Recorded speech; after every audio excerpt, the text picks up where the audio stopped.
one dance, baby. That one dance.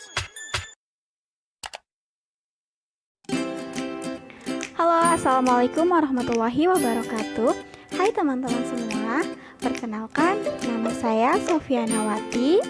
Saya adalah mahasiswa semester 5 Prodi PGSD Universitas Primagraha Serang.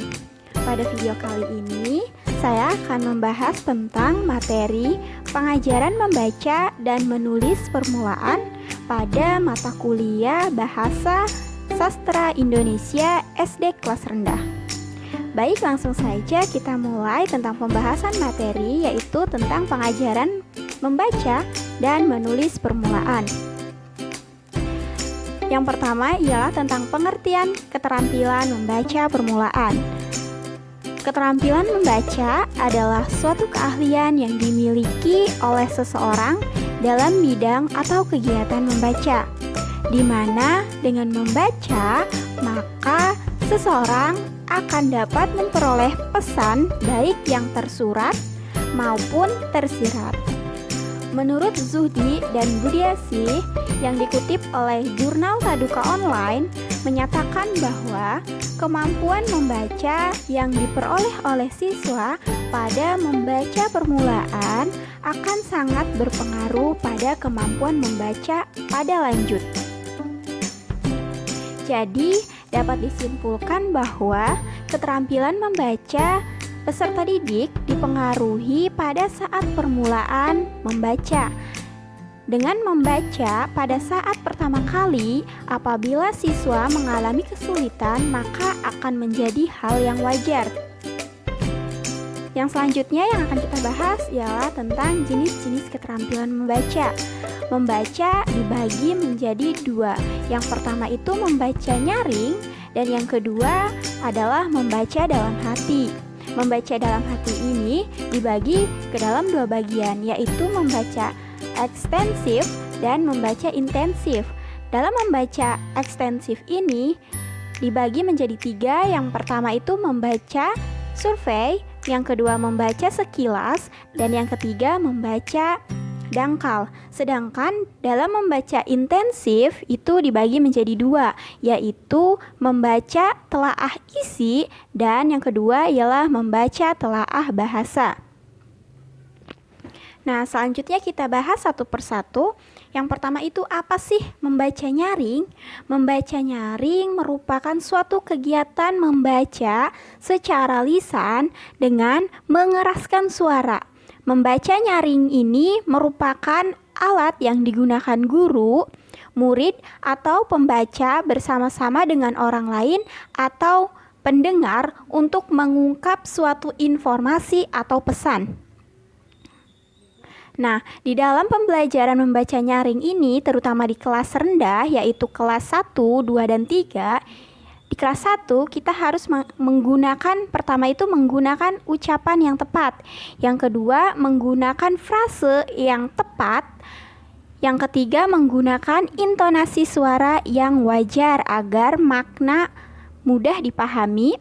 Yang keempat, memiliki sikap yang baik dan merawat buku dengan baik. Yang kelima itu menguasai tanda baca sederhana seperti koma, titik, tanda tanya, dan tanda seru. Dan untuk di kelas 2, membaca nyaring itu kita harus mengajarkan yang pertama itu membaca dengan terang dan jelas.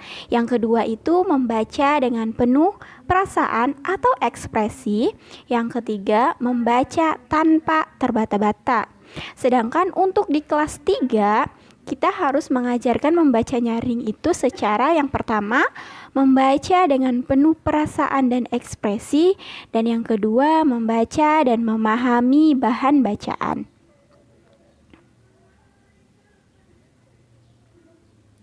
Nah, yang selanjutnya ialah pengertian membaca dalam hati. Nah, membaca dalam hati lebih banyak menggunakan ingatan visual atau visual memory yang melibatkan mata dan ingatan secara aktif. Tujuan utama membaca dalam hati adalah untuk memperoleh sebuah informasi. Membaca dalam hati ini dibagi menjadi dua, yaitu membaca intensif dan ekstensif. Apa sih pengertiannya?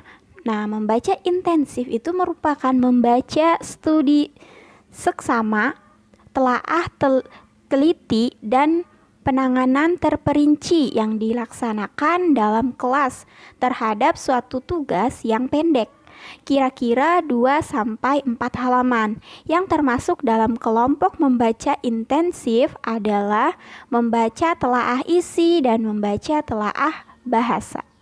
Nah, sedangkan membaca ekstensif adalah membaca secara luas. Artinya, objeknya sebanyak mungkin, teks dalam waktu yang singkat. Pengertian dan pemahaman pada membaca ekstensif ini relatif rendah. Hal ini disebabkan karena memang begitu tentunya tuntutan dan bahan bacaan atau laporan memang banyak dan berlebihan. Membaca ekstensif ini dibagi menjadi 3, yaitu membaca survei, membaca sekilas, dan membaca dangkal. Nah, di dalam membaca dalam hati ini, kita terapkan di dalam kelas rendah. Yang pertama di kelas 1, itu kita harus membaca tanpa suara, gerakan bibir atau berisik. Nah, yang kedua, membaca tanpa gerakan kepala. Nah, sedangkan untuk di kelas 2, yang pertama itu membaca tanpa gerakan bibir atau kepala, yang kedua ialah membaca lebih cepat dalam hati dibanding bersuara. Nah, sedangkan untuk kelas 3, yang pertama itu membaca dalam hati tanpa menunjuk dengan jari dan tanpa gerakan bibir. Yang kedua, memahami bacaan yang dibaca secara diam atau dalam hati. Nah, yang terakhir atau yang ketiga yaitu lebih cepat membaca dalam hati dibandingkan membaca bersuara. Nah, selanjutnya yang kita bahas ialah tahapan membelajarkan baca dan tulis permulaan. Nah, latihan membaca permulaan untuk anak SD kelas 1 dan 2. Yang pertama, belajar membaca tanpa buku. Awali kegiatan belajar mengajar yang dapat merangsang dan menggali pengalaman anak, seperti sapaan, percakapan, nyanyian, atau demonstrasi. Pilihlah variasi kegiatan seperti menunjukkan gambar, menemukan gambar, anak bercerita dengan bahasa sendiri, memperkenalkan bentuk tulisan melalui gambar, membaca tulisan bergambar, memperkenalkan huruf, satu kata atau kalimat. Yang kedua, belajar membaca menggunakan buku. Yang pertama, berikan kesempatan pada anak untuk melihat isi buku, terutama gambarnya. Yang kedua, beri penjelasan singkat tentang buku tersebut, misalnya warna, jilid, tulisan, dan lain sebagainya. Yang ketiga itu beri penjelasan cara membuka halaman buku agar buku tidak rusak. Yang keempat, beri penjelasan tentang fungsi dan kegunaan angka-angka yang menunjukkan halaman buku. Yang kelima, anak diajak untuk memusatkan perhatian pada salah satu teks yang terdapat pada halaman tertentu. Yang keenam, jika bacaan itu disertai gambar, sebaiknya terlebih dahulu guru bercerita tentang gambar tersebut. Nah, yang terakhir atau yang ketujuh ialah kemudian pembelajaran membaca itu dimulai. Nah, sedangkan untuk latihan menulis permulaan, yang pertama itu kita latihan menggunakan pensil dan duduk dengan sikap dan posisi yang benar. Yang kedua, latihan gerak tangan. Mula-mula melatih gerakan tangan di udara dengan telunjuk sendiri atau dengan bantuan alat seperti pensil, kemudian dilanjutkan dengan latihan di buku. Latihan disertai kegiatan cerita. Misalnya membuat lingkaran, cerita tentang telur, dan lain sebagainya. Yang ketiga itu latihan menghubungkan tanda titik yang membentuk tulisan. Yang keempat, latihan menyalin. Latihan ini hendaknya diberikan setelah dipastikan anak mengenal huruf dengan baik. Untuk anak SD kelas 1 semester 1 menulis lepas dahulu, selanjutnya di semester 2 anak belajar menulis tegak bersambung. Dan yang kelima itu latihan dikte atau imla. Ini tuh dimaksudkan agar siswa terlatih untuk mengkoordinasikan antara ucapan, pendengaran, ingatan, dan jari-jari ketika menulis. Nah, itu pembahasan materi tentang membaca dan menulis permulaan pada mata kuliah Bahasa Sastra Indonesia SD kelas rendah. Nah, di dalam pengajaran ini kita juga dapat memperkenalkan cara membaca dengan menggunakan media. Nah, pada materi ini juga kita bisa menggunakan media pembelajaran untuk menyampaikan pembelajaran tentang membaca dan menulis permulaan pada anak SD kelas rendah.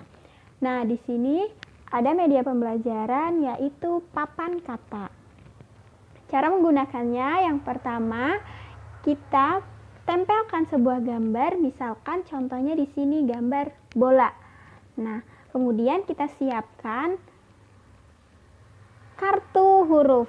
Nah, huruf ini sesuaikan dengan huruf yang ada di gambar ini.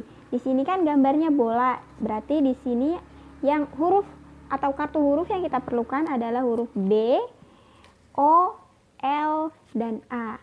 Nah, selanjutnya huruf-huruf ini kita tempelkan ke papan kata. Nah, yang pertama ada B,